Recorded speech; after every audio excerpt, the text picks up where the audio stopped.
오늘 저녁 예배 시간에도 우리 하나님께서 함께 하셔서 우리 가운데 각자에게 맞는 귀한 은혜의 말씀 허락해 주실 줄 믿습니다. 성경에 기록된 베드로는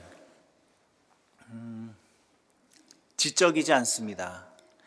학자와는 좀 거리가 멀은 것처럼 보이는 사람, 머리보다는 이제 가슴이 앞서고 생각보다는 실천이 먼저인 사람이 베드로가 아닌가 하는 생각이 들죠. 그는 제자가 되기 전까지 어부의 일을 하던 사람이었습니다. 베드로는 물 위를 걷는 예수님 보고 나도 걷게 해달라며 외치고 무턱대고 간구하고 또 무턱대고 걸음을 옮겼던 사람입니다. 변화산에서는 이곳에 초막 셋을 짓겠다며 흥분해서 소리를 지르고 십자가의 길을 말씀하시는 예수님 앞에서 아무 생각하지 않고 목소리 높여서 절대 그런 일이 일어나서는 안 됩니다 라며 반대하고, 예수님을 잡아가는 병정을 향해 분노하며 칼을 휘둘렀던, 그리고 부활하신 주님을 발견하자 멀리서부터 배에서 뛰어내려 예수님께 헤엄쳐 갔던 그런 생각보다는 행동이 앞서는 그런 사람이 베드로가 아닌가 싶습니다. 지적이고 교양 있는 베드로의 모습이 제가 생각했을 때 딱 한 번 나오는 것 같은데, 주는 그리스도시요 살아계신 하나님의 아들이로소이다 라고 고백하는 이 신앙 고백할 때 딱 한 번 지적인 베드로의 모습이 나오지 않나 싶습니다. 우리는 대체로 이렇게 실천을 중요하게 생각하는 사람, 행동파인 사람은 되게 이제 이론이나 원리를 대수롭지 않게 생각하겠거니 추측합니다. 베드로가 이 대표적인 행동파잖아요. 그래서 아마 이 베드로는 이론이나 신학은 별로 중요하게 생각하지 않을 거야 라고 추측하게도 됩니다. 하지만 베드로 후서의 말씀을 보면 전혀 그렇지가 않다는 것을 우리가 발견하게 되죠. 베드로는 베드로 후서를 통해서 열정적으로 전도해야 된다, 아무 생각 없이 나가서 열정적으로 목숨을 다해서 그렇게 행동을 해야 된다, 최선을 다해서 주님을 섬겨야 된다, 죽도록 충성해야 된다라는 권면을 하고 있지 않습니다. 오히려 어떻게 이야기하냐면 계속해서 반복해서 이야기하는데 주님을 알아야 한다, 주님을 알아야 한다, 그걸 계속해서 이야기합니다. 하나님을 경험해라, 하나님과 연합해야 한다, 이러한 권면을 이 베드로후서 말씀을 통해 우리 가운데 하는 것을 보게 됩니다. 이렇게 베드로가 권면을 하는 이유가 있습니다. 당시 소아시아 일대 교회들에게 거짓 교사들이 침투했기 때문에 그렇습니다. 이 거짓 교사들이 말씀을 자꾸 이렇게 저렇게 바꾸거든요. 신학을 자신들의 현재 시대에 맞게, 그리고 현재 이 세상 가운데 있는 그 철학에 맞게 이 말씀을 교묘하게 편의에 맞춰 바꾸어 버립니다. 그로 말미암아서 도덕적으로 또 교리적으로 이 교리에 이제 부패가 일어나게 되었고, 교회가 큰 어려움을 당하기 직전에 놓여 있었습니다. 그래서 베드로는 베드로 전서를 쓴 지가 얼마 안 됐음에도 불구하고 다시 베드로 후서를 써야만 한다라고 생각하고 펜을 든 것이죠. 베드로 전서와 베드로 후서의 이제 기록 시기는 별로 차이가 나지 않습니다. 한 몇 년 정도 차이가 나지 않을까 하는 추측을 합니다. 그래서 전서나 후서의 이 배경은 사실 별 다를 바가 없습니다. 동일합니다. 하지만 주요한 주제, 목적이 베드로 전서와 후서가 다릅니다. 베드로 전서는 이 로마 정부의 어떤 정치적인 박해, 그리고 그로 인해 외부적으로 고난에 처한 그 성도들을 향해서 그들이 그 고난을 극복하고 거룩한 삶을 살도록 하기 위해서 위로하고 권면하였던 서신이라면, 베드로 후서는 내적으로 교회 안에 침투한 그 거짓 교사들의 문제에 초점을 두고 있습니다. 그래서 외부적인 고난에 대처하는 방법을 기록한 편지가 전서라면, 이 내부적인 고난에 대처하는 방식을 설명한 것이 베드로 후서라고 우리가 쉽게 생각할 수 있습니다.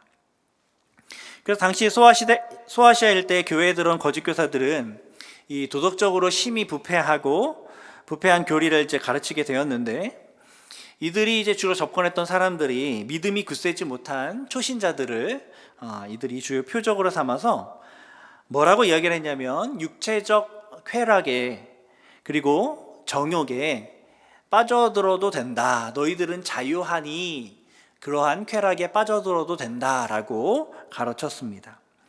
이 거짓 교사들은 복음 안에서의 자유를 도덕적인 방종으로 이끌도록 그렇게 가르쳤습니다. 유혹했습니다. 그래서 이 거짓 교사들은 또 교리에 대해서 치명적인 오류를 전파하였는데, 그것이 무엇이냐면 그리스도의 재림을 부인했습니다. 주님이 다시 오신다 약속하셨는데 그것을 부인한 것이죠. 그래서 재림의 약속을 믿는 성도들을 비웃는 그런 교리들을 이야기했습니다. 베드로는 행동파입니다. 하지만 그렇다고 신학 없는 행동을 가르치지 않았습니다. 베드로는 이 거짓 교사들의 신학을 용납하지 않았고, 바르게 아는 것이 너무너무 중요하다고 이 서신을 통해서 강조합니다. 제대로 살아가지 못하는 교인들을 향해서 세상에서 여러 비판이 오죠. 성도라고 하는 사람들이 왜 그렇게 살아가냐 하며 여러 이런저런 비판들을 많이 합니다. 손가락질을 하죠. 그래서 그런지 성도들 스스로도 이렇게 생각합니다. 우리가 제대로 이 세상에서 살아가기만 하면 되지, 교리나 신학이나 성경 공부가 뭐 이렇게 중요하냐, 세상에서 잘만 살면 되지 라고 이야기하는 것 같습니다. 생각하는 것 같습니다. 어쩌면 수많은 제자훈련들, 수많은 영적 각성 집회들 이런 것들을 경험했음에도 불구하고 이 교회가 나아지지 않는 모습에 회의를 느껴서 어쩌면 잘 사는 게 더 중요하다라고 강조하고 있는 걸지도 모르겠습니다. 하지만 하나님을 온전히 아는 지식이 없이는 어떠한 온전한 행동이 나타날 수가 없습니다. 하나님을 온전히 아는 것이 우선이죠. 베드로는 누구보다 이것을 잘 아는 사람이었습니다. 이전에 자기가 알지 못하여 예수님의 가는 걸음들을 반대했었던 자가 바로 베드로였기 때문에, 베드로는 이전에 실수했던 그 모든 것을 생각하면서 하나님을 아는 것이 중요하다, 복음을 아는 것이 중요하다, 예수님의 가신 그 길을 아는 것이 중요하다라고 강조하면서 설명하고 싶었던 것 같습니다. 사랑하는 성도 여러분, 당연한 말씀이지만 바르게 알지 않고서는 바른 행동이 나올 수 없다는 것 믿으실 수 있기를 바랍니다. 주님께서 가신 길이 무엇인지 알지 못하면 그 길을 어떻게 따라갑니까? 주님의 성품이 무엇인지 알지 못하는데 어떻게 주님을 닮아갈 수 있겠습니까? 아무리 열심히, 아무리 최선을 다해도 알지 못하면 그것이 하나님을 기쁘게 해드릴 수가 없는 것이죠.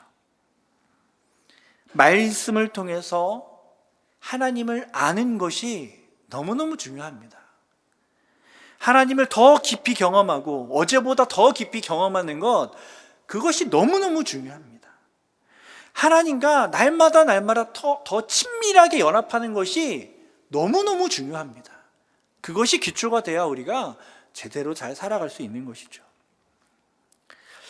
우리 1절 말씀을 보면 베드로는 자신을 어떻게 소개하냐면, 나는 예수 그리스도의 종이며 사도이다 이제 소개합니다. 전서에서는 이제 사도라고만 표현하거든요. 자기 자신을 소개하거든요. 근데 후서에서는 아무래도 이 신학적인 이야기를 좀 더 해야 하기 때문에 좀 더 구체적으로 내가 예수 그리스도의 종이고 사도다 이렇게 소개한 것 같습니다. 전서를 보면 발신자인 베드로 자신보다는 수신자인 교회를 향한 어떤 소개들이 더 많고 구체적으로 기록되어 있습니다.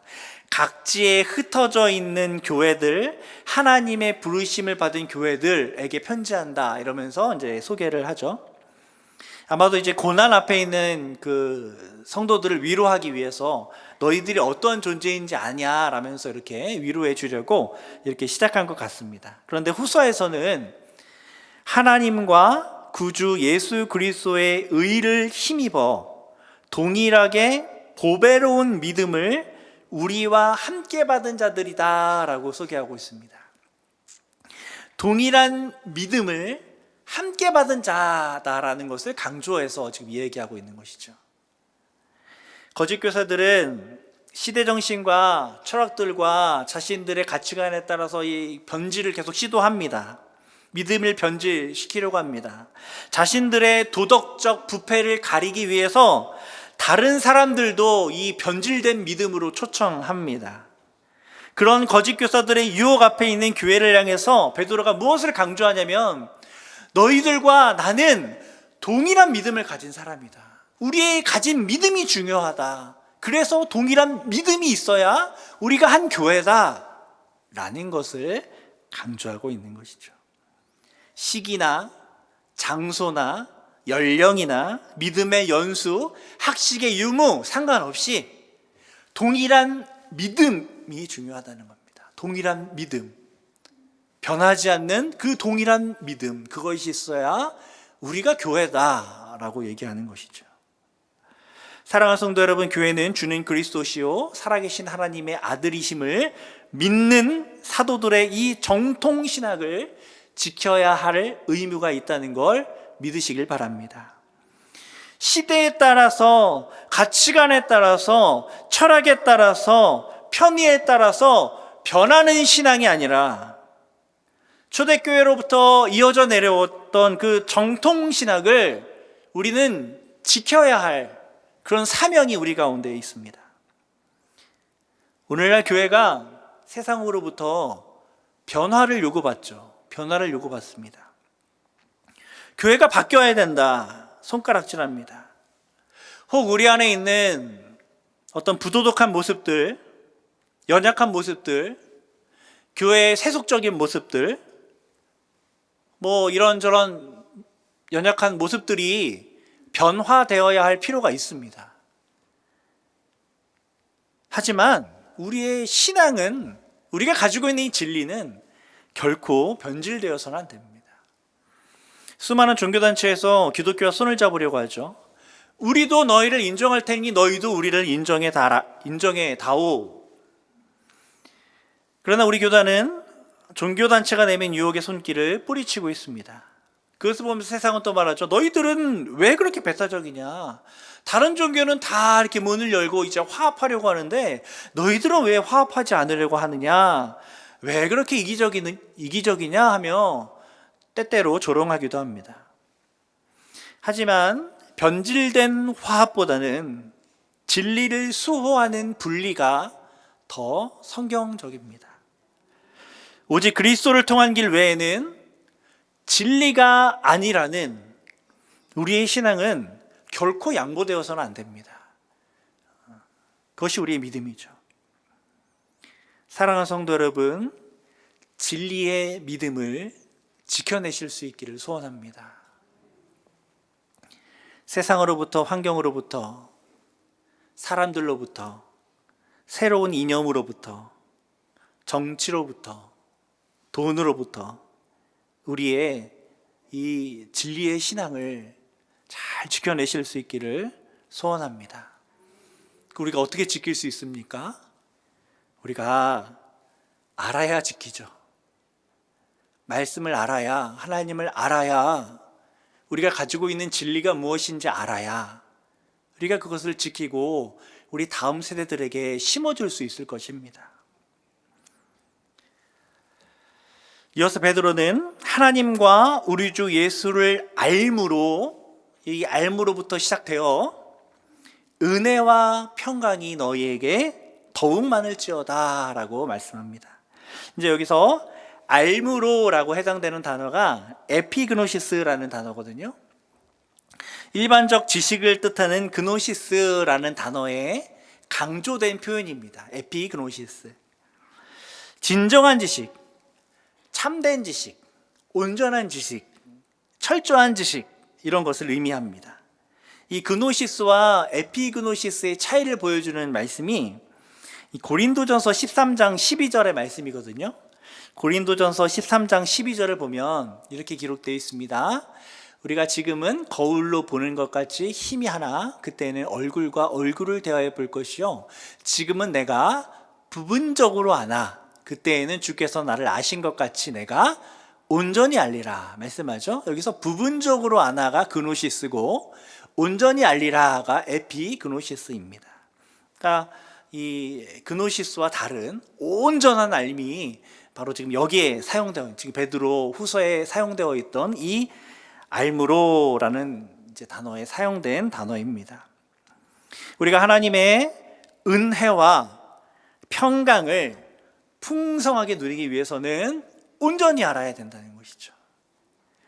우리가 하나님을 온전히 알 때, 반대로 말하면 우리가 하나님을 온전히 할 때 은혜와 평강이 우리 가운데 넘쳐나게 되는 것입니다. 하나님이 우리를 부자 되게 해주시고 우리에게 많은 좋은 일들을 허락하여 주셔서 은혜와 평강이 넘치는 게 아니라 우리가 하나님을 온전히 알게 될 때 은혜와 평강이 우리 삶에 풍성하게 흘러 넘친다는 것이죠. 알미 너무 중요하다는 겁니다. 어린아이들이요 종종 무서워할 거는 안 무서워하는데 안 무서워할 거는 무서워하는 경우가 종종 있습니다. 그렇죠? 막 자동차가 쌩쌩 달리는데 거기로 막 뛰쳐 들어가기도 하고 뜨거운 난로로 막 뛰어 들어가고 뱀이나 더러운 해충을 막 손으로 잡기도 하고 그러죠. 반면에 저기 텔레비전에서 나오고 있는 늑대탈을 쓴 어떤 인형이 나오면 무서워하면서 도망가기도 하고 뭐 할아버지 할머니가 이렇게 왔는데 할아버지 할머니 무서워하면서 막 도망가기도 하고 그죠? 부모보다 자기를 더 사랑할 수도 있는 그런 분이신데 그 앞에서 이렇게 무서워하기도 합니다. 이 모든 게 알지 못해서 일어난 해프닝이죠. 어린아이가 알지 못하니까 저게 무섭다는 걸 모르니까 그렇게 달려가는 것입니다. 저분이 나를 사랑한다는 것을 모르니까 무서워하는 거죠. 그러니까 알지 못하기 때문에 은혜와 평강을 제대로 누리지 못하고 있는 겁니다. 그런데요, 어른들도 무서워할 거는 안 무서워하고 무섭지 않은 것을 무서워할 때가 종종 있습니다. 죄악에 동참하는 것은 하나도 안 무서워하고 없어질 이 세상의 것들에 벌벌 떨면서 무서워하고 그래서 이 세상을 살아가며 참된 은혜와 평강을 누리지 못하는 이 알지 못하여 평강과 은혜를 누리지 못하는 경우가 종종 있는 것이죠. 그러나 우리가 하나님을 진정으로 알고 경험할 때 주님께서 우리에게 행하신 일이 무엇인지 우리를 향한 주님의 성품이 무엇인지 주님이 우리를 어떻게 생각하고 계신지 알 때 그리고 하나님의 능력이 어떠한지 알 때 믿는 자들의 미래가 어떠한지 바르게 알 때 그때 우리는 그 안에서 참된 믿음으로 은혜와 평강을 누릴 수 있게 되는 것이죠. 사랑하는 성도 여러분, 진리가 우리를 자유케 합니다. 진리가 우리를 자유케 해요. 진리를 온전히 알기 위해 힘쓰는 성도들이 점점 없어져 가고 있습니다. 전도지에 나와 있는 몇 가지 그 구절들만 알고 있으면, 몇 가지 그 내용만 알고 있으면 충분하지라고 생각하는 경우가 종종 있는 것 같습니다. 믿음의 선진들은 진리를 알기 위해서, 참 진리 되신 주님을 만나고 경험하기 위해서 때로 며칠을 걸어오고 며칠을 금식하고 며칠을 주야로 기도하는 그러한 갈급한 모습으로 하나님 앞에 나아갔는데 그러한 모습들이 오늘날 많이 사라져 가고 있는 것을 보게 되는 것이죠. 사랑하는 성도 여러분, 진리 되신 예수 그리스도께 갈급한 마음으로 끊임없이 나아가서 은혜와 평강을 누리실 수 있기를 소원합니다. 하나님을 온전히 아는 것은 이 은혜와 평강을 누리게 할 뿐만 아니라 생명과 경건에 속한 모든 것을 누리는 방법이기도 합니다. 3절 보면 그의 신기한 능력으로 생명과 경건에 속한 모든 것을 우리에게 주셨는데 이는 자기의 영광과 덕으로서 우리를 부르신 이를 알므로 말미암은 것이니라 라고 말씀하시죠. 여기서 신기한 능력은 어떤 희한하고 신비한 능력을 말씀하는 것이 아니라 전능하신 하나님께 속한 능력을 의미합니다. 하나님의 신령한 능력으로 인해 생명과 경건에 속한 모든 것을 우리에게 주셨다는 것이죠. 하나님의 신령한 능력으로 말미암아 가치 있고 참된 생명의 삶을 살아가게 되었다는 것이죠.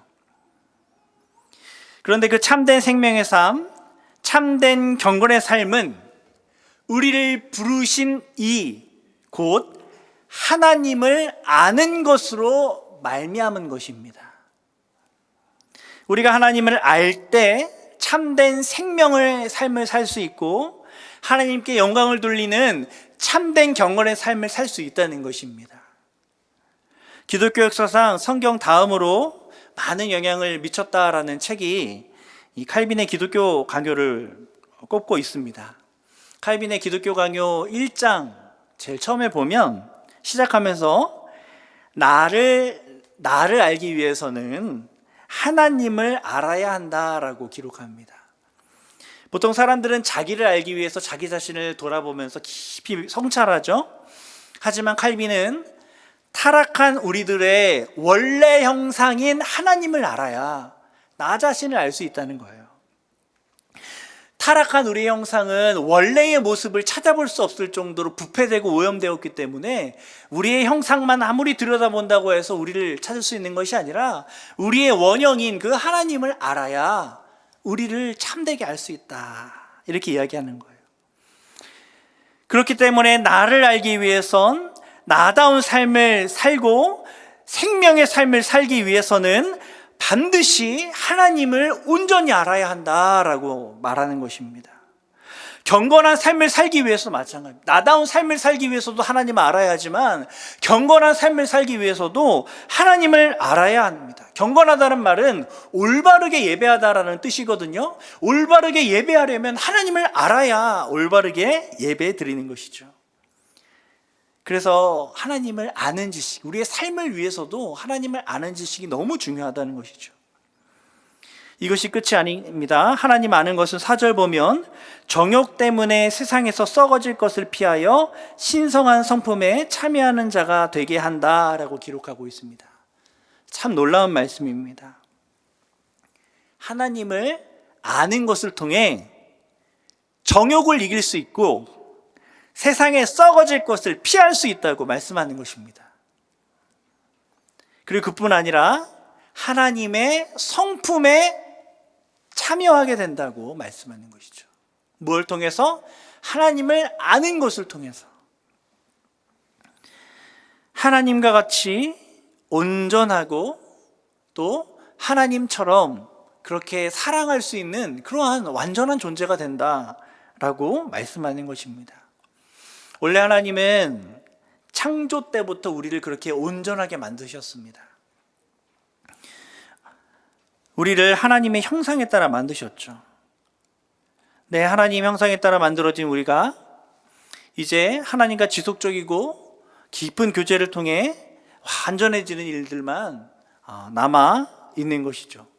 그런데 아담과 하와는 하나님처럼 되기 위해서 어떤 선택을 했냐면 선악을 알게 하는 열매를 따먹게 됩니다. 하지만 하나님처럼 되는 방법은 하나님을 대적하는 것이 아닙니다. 하나님처럼 되려면 하나님을 대적하는 것이 아니라 하나님을 알고 하나님을 사랑하고 하나님을 경험할 때 우리가 하나님처럼 될 수 있는 것이죠. 그래야 우리가 원래 지어진 목적대로 살아갈 수 있게 되는 것입니다. 이제 말씀을 정리하겠습니다. 은혜도 평강도 생명과 경건도 하나님의 성품에 참여하는 것도 이 정욕을 피하고 이 세상에 거짓되고 부패한 더러운 것들을 피하고 하나님의 성품에 참여하는 것도 무엇을 통하여 이루어질 수 있냐면 하나님을 아는 데에서 시작하는 것이죠. 누구보다 행동파인 베드로도 우리를 향해서 무엇라 권면하냐면 하나님을 알라고 권면합니다. 하나님을 온전히 알기 위해 힘써야 한다라고 권면합니다. 하나님을 알아야 이 모든 걸 누릴 수 있다고 말합니다. 구하면 주실 것입니다. 찾으면 찾게 될 것입니다. 두드리면 열리게 될 것입니다. 이것이 무엇을 위하여 주신 말씀이냐면 하나님을 알고자 하는 이들에게 주신 말씀입니다.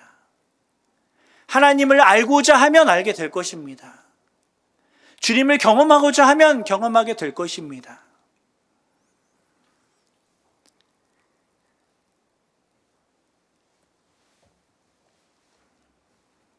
오늘 말씀 기억하면서 때마다 그리고 예배 때마다 평소에도 계속해서 하나님을 알기 위해 애를 쓰고 하나님을 경험하기 위해 애를 쓰고 무엇보다 먼저 또 하나님을 아는 지식을 먼저 삼고 그렇게 이 세상에서 은혜와 평강을 누리며 생명과 경건의 삶을 살아가며 주의 성품에 참여하는 저와 여러분 되기를 간절히 소원합니다. 기도하겠습니다. 아버지 하나님, 우리를 사랑하사 우리를 하나님 자녀 삼아 주시고 하나님의 진리의 말씀을 우리 가운데 주셔서 우리로 그 진리 가운데 걸어갈 수 있게 하시는 은혜에 감사합니다. 하나님, 지금까지 하나님이 우리를 그리고 우리의 교회를 진리 가운데 붙들어 주셨습니다. 주님, 이제 더욱 우리가 하나님을 아는 것을 힘써서 하나님 보시기에 아름다운 모습으로 성장해 나갈 수 있도록 하여 주시고 우리 개개인도 하나님을 알므로 하나님이 주시고자 하는 모든 복을 다 받아 누릴 수 있도록 은혜 베풀어 주옵소서. 말씀하신 주님께서 우리의 삶 가운데 이루실 줄 믿고 감사드리며 예수님 이름으로 기도드립니다. 아멘.